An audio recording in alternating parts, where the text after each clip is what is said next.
IFB washing machine வந்து அதை cylinder வந்து அடிக்குது சைட்லன்னு சொன்னால் இப்படி வந்து அங்கேருந்து ரிப்பேர்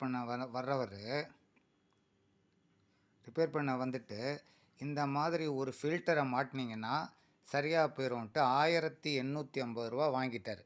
இந்த 1850 ரூபா வாங்கின ஃபில்டரு வாட்டரில் இதுக்கும் அதுக்கும் எந்த சம்மந்தமும் கிடையாது.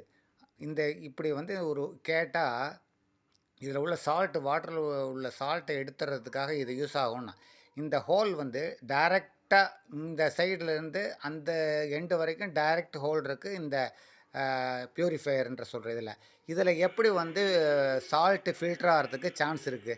இதை வந்து எக்ஸ்பிளைன் பண்ணணும் அந்த கம்பெனிக்காரன்.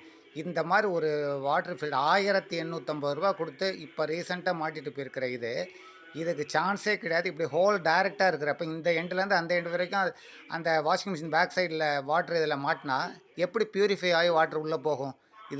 என்ன லாஜிக்குன்னு தெரியல. இது ஃப்ராடா இது என்னன்றதை இம்மீடியட்டாக எல்லாரும் இதை வந்து கேட்கணும், கொஸ்டின் பண்ணணும். இல்லைனா இதில் டெக்னிக்கல் ஆஸ்பெக்ட் என்ன கரெக்டாக இருக்குன்னா அதை எங்களுக்கு ப்ரீஃப் பண்ணணும்.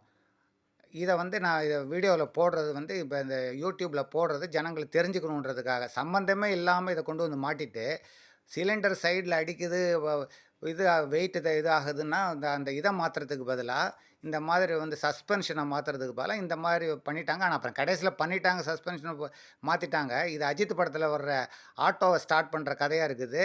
இதை நீங்கள் பார்த்துட்டு எல்லாருக்கும் எக்ஸ்பிளைன் பண்ணுங்கள் எங்களுக்கு.